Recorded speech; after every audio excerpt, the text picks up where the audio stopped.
Hello दोस्तों। Welcome back to my YouTube channel commerce Guruji. दोस्तों आज हम लोग स्टार्ट करने जा रहे हैं मार्केट फैक्टर। जैसा कि आज जानते हैं हम लोग लास्ट लेक्चर में हम लोग ने क्या पढ़ा था। मतलब हम लोग पढ़ा था इंडिविजुअल फैक्टर पढ़ा था। क्लियर है। इंडिविजुअल फैक्टर पढ़ा था। अब हम लोग आज के लेक्चर में क्या पढ़ेंगे, मार्केट फैक्टर पढ़ेंगे। क्लियर है। यानी इंडिविजुअल फैक्टर ऑफ डिमांड की बात करते हैं, उसमें क्या था, वो सारे फैक्टर थे जिससे एक इंडिविजुअल की डिमांड क्या कर सकती है, अफेक्ट करती है। क्लियर है। अब हम लोग बात कर रहे हैं मार्केट फैक्टर की। अगर हम लोग मार्केट फैक्टर की बात करते हैं तो मार्केट फैक्टर में क्या था, उस फैक्टर से पूरे मार्केट की डिमांड को क्या इफेक्ट करती है। क्लियर है। तो आइए हम लोग स्टार्ट करते हैं। अगर हम लोग मार्केट फैक्टर की बात करते हैं तो मार्केट फैक्टर में सबसे पहला फैक्टर हमारा क्या होता है, क्लाइमेट होता है। अगर हम लोग क्लाइमेट की बात करते हैं, जैसे आप सबको पता है कि क्लाइमेट होता क्या है। अगर हम लोग क्लाइमेट की बात करते हैं तो market demand is gradually influence by the change in the weather or climate of the country, that if the hot weather occurs then the demand of for cold things increase and vice versa। यानी ये बोल रहा है कि कभी कभी क्या होता है, हमारा क्लाइमेट की वजह से पूरे मार्केट की डिमांड बदल जाती है। क्लियर है। जैसे अगर मैं एग्जांपल बात करता हूँ, जैसे क्या समर की बात करते हैं, समर सीजन की बात करते हैं। समर सीजन क्या होता है, गर्मी पड़ती है, तो यहाँ पे क्या होता है हमारा कोल्ड आइटम्स। यहाँ पे हमारा कोल्ड आइटम्स की डिमांड क्या होती है, बढ़ जाती है। बट हम लोग विंटर के केस की बात करते हैं, विंटर में क्या होता है, विंटर में हमारा हमारा वूलन क्लॉथ्स, यहाँ पे हमारा वूलन क्लॉथ्स की क्या हो जाती है, डिमांड बढ़ जाती है। क्लियर है। तो यानी कि देख रहे हैं कि आप लोग क्लाइमेट की वजह से हमारे पूरे मार्केट में क्या इफेक्ट कर रहा है डिमांड का। क्लियर है। अब हम लोग बात करते हैं किसकी, सेकंड फैक्टर की। अगर सेकंड फैक्टर की बात करते हैं, नंबर ऑफ कंज्यूमर और पॉपुलेशन। अगर हम लोग बात करते हैं नंबर ऑफ कंज्यूमर और पॉपुलेशन, यानी अगर मैं बोलूं पॉपुलेशन, अगर पॉपुलेशन जितनी ज्यादा बढ़ेगी उतने हमारे कंज्यूमर भी बढ़ेंगे, उतने हमारे कंज्यूमर बढ़ेंगे। और कंज्यूमर बढ़ेगी तो उतने क्या होंगे, हमारी डिमांड क्रिएट करेंगे। Are getting my point. तो यानी ये बोल रहा है कि जितनी पॉपुलेशन हमारी बढ़ेगी उतने हमारे क्या होंगे, कंज्यूमर भी बढ़ेंगे। ठीक। तो जैसे आप देख रहे हैं यहाँ पे, demand is also influence by the change in the number of consumer, that is more the number of consumer, तो more will be demand of the commodity. और लेस नंबर ऑफ कंज्यूमर होंगे तो डिमांड लेस हो जाएगी। यानी अगर इसमें हम लोग बोले तो यहाँ पे क्या होगा, यहाँ पे जितने हमारे यहाँ कंज्यूमर क्या होंगे, बढ़ेंगे, उतनी हमारी डिमांड भी क्या होगी, इंक्रीज करेगी। क्लियर है। अगर ये जगह कंज्यूमर क्या होंगे, जितने कंज्यूमर हमारे कम होंगे उतनी हमारी डिमांड भी क्या हो जाएगी, कम हो जाएगी। Are you getting my point. Next हम लोग बात करते हैं डिस्ट्रीब्यूशन ऑफ इनकम। अगर हम डिस्ट्रीब्यूशन ऑफ इनकम की बात करते हैं, यहाँ पे किसकी बात कर रहा है, इनकम की बात कर रहा है, डिस्ट्रीब्यूशन ऑफ इनकम की। तो यानी यही बोला है, market demand is also affected by the change in distribution of income. Clear है। यानी if the distribution of income is equal, अगर डिस्ट्रीब्यूशन ऑफ इनकम का होगा वो इक्वल होगा, तो then the demand of necessity और क्या हो जाएगी, इंक्रीज हो जाएगी। Then the demand of necessity क्या हो जाएगी, इंक्रीज हो जाएगी। But if the distribution is unequal, तो क्या हो जाएगी, डिमांड ऑफ लग्जरियस गुड्स बढ़ जाएगी। यानी अगर मैं बात करता हूँ डिस्ट्रीब्यूशन ऑफ इनकम की बात करता हूँ, डिस्ट्रीब्यूशन ऑफ इनकम हमारा क्या होता है, इक्वल हो सकता है या फिर अनइक्वल हो सकता है। अगर इक्वल होता है तो यहाँ पे हमारी डिमांड बढ़ेगी। किस गुड्स की डिमांड बढ़ेगी,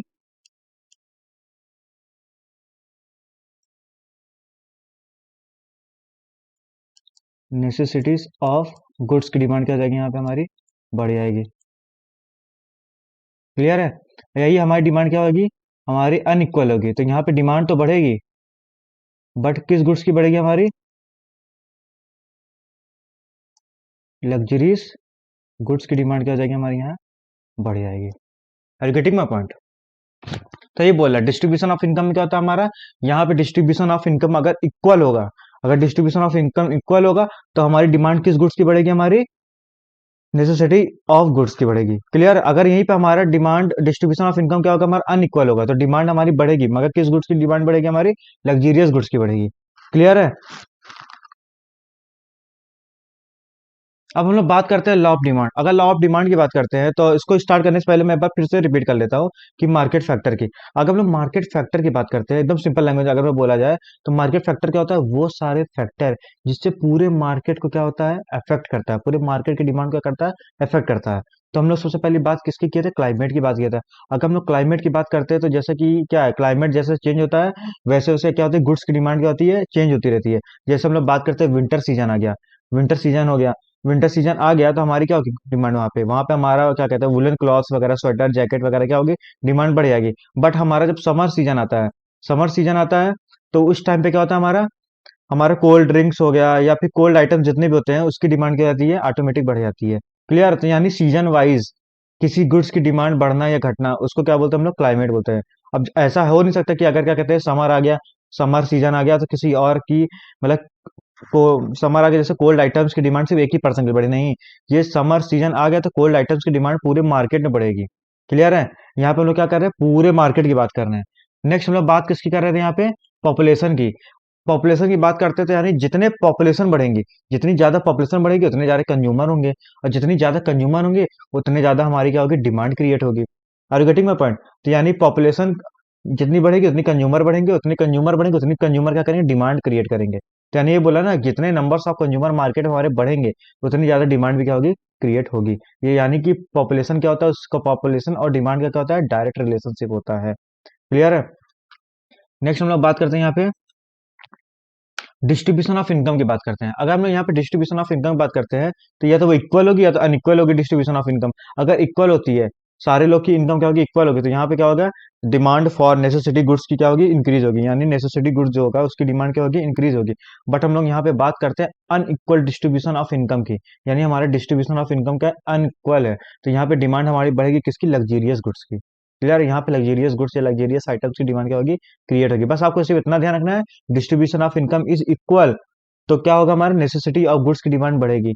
बट हमारा डिस्ट्रीब्यूशन ऑफ इनकम अनइक्वल होगा तो यहाँ पे लग्जेरियस गुड्स की डिमांड क्या होगी, बढ़ेगी। क्लियर है।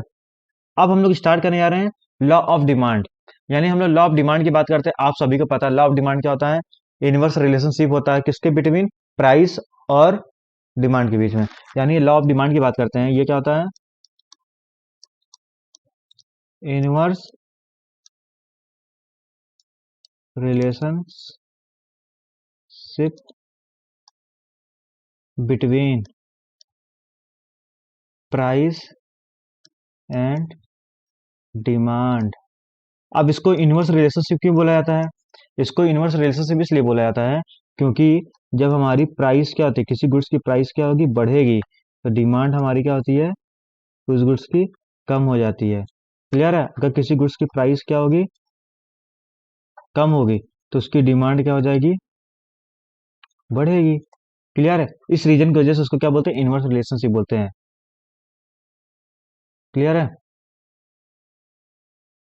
आइए इसमें देखते हैं। जैसे लिखा गया, this law state that other thing remains constant, price and demand are inverse related to each other.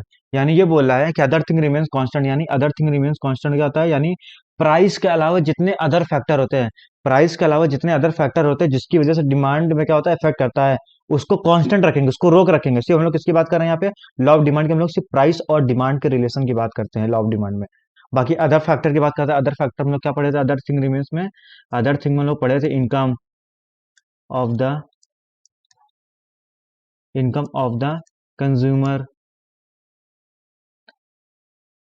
दूसरा हम लोग क्या पढ़े थे यहाँ पे, इनकम ऑफ द कंज्यूमर पढ़े थे, प्राइस ऑफ रिलेटेड गुड्स पढ़े थे, प्राइस ऑफ रिलेटेड गुड्स पढ़े थे। तो यानी ऐसे हम लोग कई सारी चीजें पढ़े, जितने हम लोग इंडिविजुअल फैक्टर पढ़े थे, यानी वो सब क्या रहेंगे, कांस्टेंट रहेंगे, वो सब हमारे इफेक्ट नहीं करेंगे, वो सब क्या रहेंगे, कांस्टेंट रहेगा। यानी कि ये लॉ क्या बोलता है, हमारा लॉ ऑफ डिमांड ये बोलता है, अदर थिंग रिमेन कांस्टेंट, यानी अदर फैक्टर क्या करो, कांस्टेंट रखो। और फिर किसका रिलेशनशिप बताना है, प्राइस और डिमांड का जो रिलेशनशिप होता है वो क्या होता है, इनवर्स होता है, उसी को हम लोग क्या बोलते हैं, लॉ ऑफ डिमांड बोलते हैं। क्लियर है, जैसे यहाँ पे लिखा गया है, higher the price lower the demand and vice versa. यानी बोल रहा है कि प्राइस क्या होगी, ज्यादा होगी तो डिमांड क्या हो जाएगी, कम हो जाएगी। अगर एक प्राइस क्या हो जाएगी, कम रहेगी, तो डिमांड क्या हो जाएगी, ज्यादा हो जाएगी। क्लियर है, आर गेटिंग माय पॉइंट। तो यानी इस लॉ ऑफ डिमांड हमको ये ध्यान रखना है कि लॉ ऑफ डिमांड क्या बोलता है कि अदर थिंग रिमेन्स कांस्टेंट। और ये ध्यान रखें अदर थिंग रिमेन कांस्टेंट किस चीज के लिए बोल रहा है, जो हमारे इंडिविजुअल फैक्टर, हम लोगों ने जो प्रीवियस वीडियो पढ़ा था इंडिविजुअल फैक्टर पढ़ा था, अगर आपने नहीं देखा तो प्रीवियस वीडियो जरूर देखिएगा जाके। तो वहां पे हम लोग इंडिविजुअल फैक्टर पढ़े थे। तो यानी वो सारी चीजें, यानी कि प्राइस के अलावा कई सारी चीजों की वजह से भी डिमांड अफेक्ट करती है, मगर हम लोग लॉ ऑफ डिमांड में सिर्फ प्राइस की बात कर रहे हैं। अदर चीजों की वजह जो अफेक्ट करती है उसको अभी हम लोग बात नहीं कर रहे, उसको क्या रखेंगे, कांस्टेंट रखेंगे। यानी वो सारी चीज क्या रखी, कांस्टेंट रहेगी, तब हम लोग प्राइस की बात कर रहे हैं किससे, डिमांड से रिलेशन करके। क्लियर है? और इसका रिलेशन क्या होता है, हमारा निगेटिव होता है। Are you getting my point?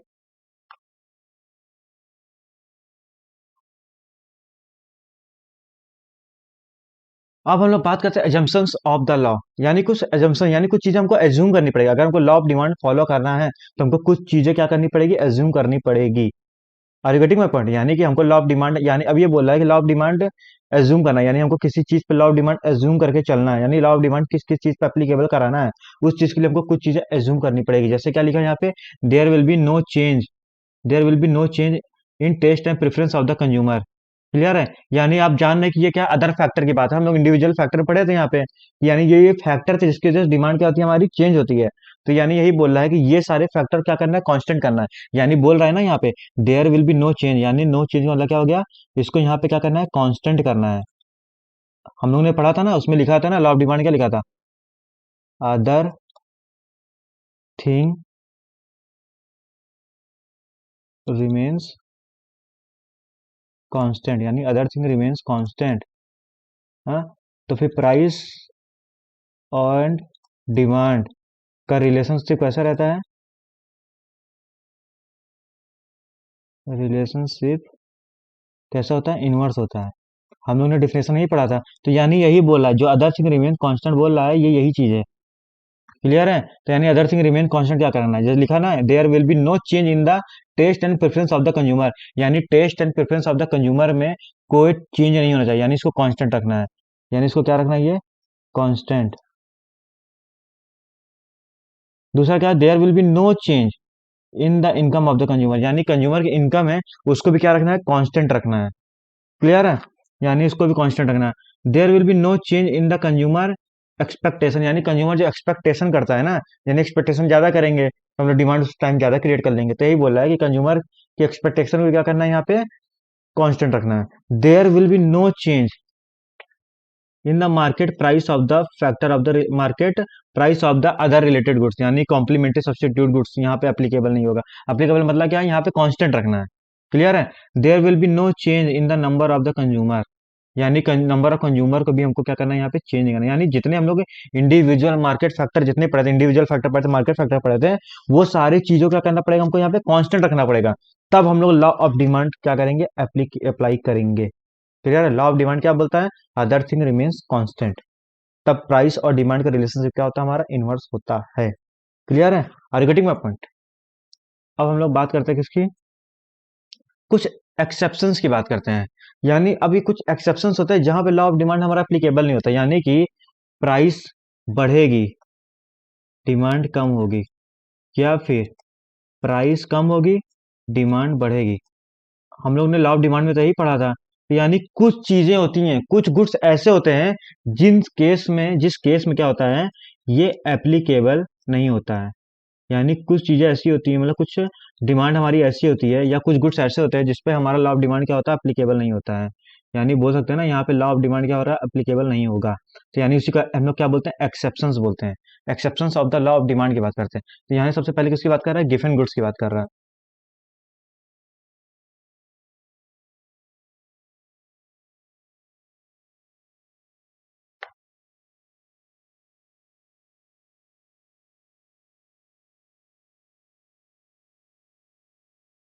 जैसे आप देख रहे हैं यहाँ पे गिफिन गुड्स की बात करते हैं। गिफिन गुड्स क्या होता है, are those good, Giffen goods कौन सा गुड्स होता है, जिसकी प्राइस इफेक्ट होता है पॉजिटिव होता है। यानी गिफिन गुड्स वो गुड्स होता है जिसका पॉजिटिव रिलेशन होता है, यानी पॉजिटिव इफेक्ट होता है, पॉजिटिव इफेक्ट होता है। क्लियर है? पॉजिटिव इफेक्ट होता है। But income is effect negative, but उसकी इनकम क्या होती है, निगेटिव इफेक्ट करती है। क्लियर है। द कंज्यूमर, जैसे एग्जांपल लिखा है, the consumer will purchase more of this goods at high price. यानी गिवन गुड्स ऐसा गुड्स होता है कि कंज्यूमर इसकी डिमांड, इसको ज्यादा परचेज करता है। तब ज्यादा परचेज करता है जब इसकी इसकी प्राइस क्या होती है, बहुत हाई होती है। क्लियर। कुछ गुड्स ऐसे होते हैं जो जितने ज्यादा महंगे होते हैं उतना लोग उसको परचेज करना पसंद करते हैं। कुछ होते हैं लोग, ठीक, क्लियर है। कुछ गुड्स होते हैं जो जितना ज्यादा महंगा होगा उतना ज्यादा लोग उसको क्या करेंगे, परचेज करेंगे। तो यानी यही बोल रहा है कि consumer will purchase more of goods at high price.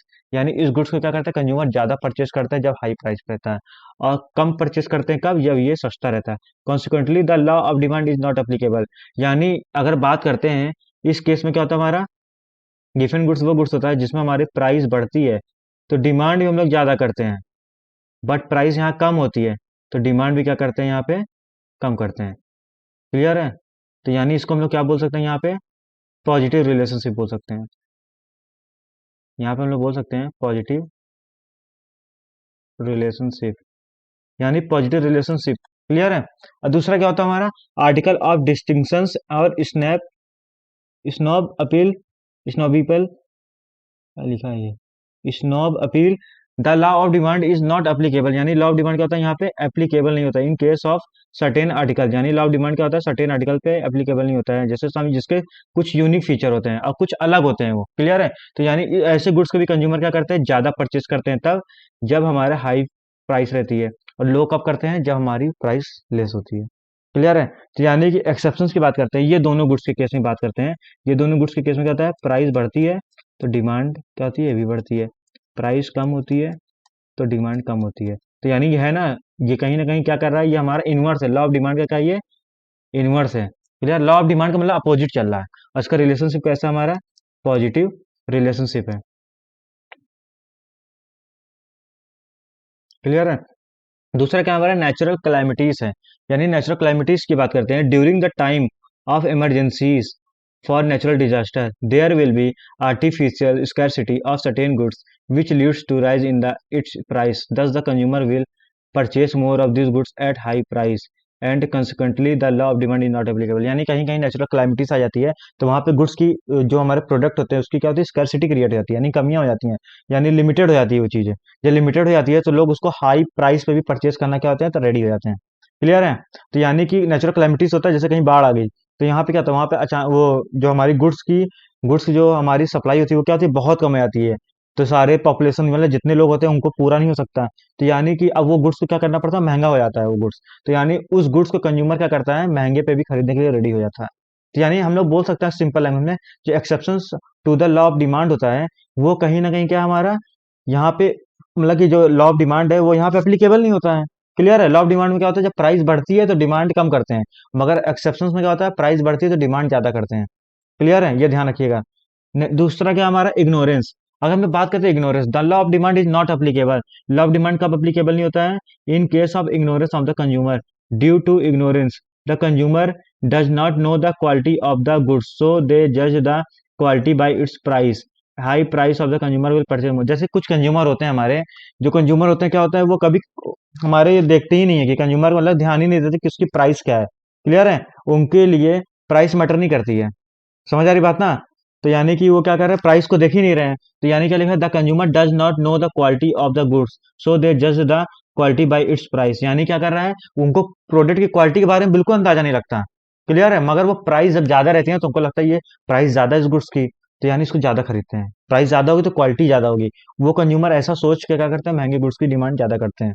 Clear है। जैसे मैं पेंसिल की बात करता हूँ, ये पेंसिल अगर 100 रुपीज की मिलेगी, क्लियर, ये पेंसिल 100 रुपीज की मिलेगी, तो ऐसे कंज्यूमर को लगेगा कि यार ये तो सस्ता है, ये खराब क्वालिटी का होगा। मगर ये पेंसिल को मैं 500 बेचूंगा तो कहेगा ना यार ये तो महंगा है, तो यानी इसकी क्वालिटी अच्छी होगी। तो वो क्या करेगा, जब इसकी 100 रुपए प्राइस रहेगी तब वो नहीं खरीदेगा, मगर जब उसकी 500 प्राइस रख दिया ना तो उसको लगेगा कि इसकी क्वालिटी ज्यादा अच्छी है। यानी कि ऐसे कंज्यूमर होते हैं जो प्राइस के अकॉर्डिंग क्वालिटी को जज करते हैं, यानी प्राइस जिसकी ज्यादा होगी क्वालिटी उसकी ज्यादा होगी, तो क्वालिटी ज्यादा होगी तो लोग उसको परचेज ज्यादा करते हैं।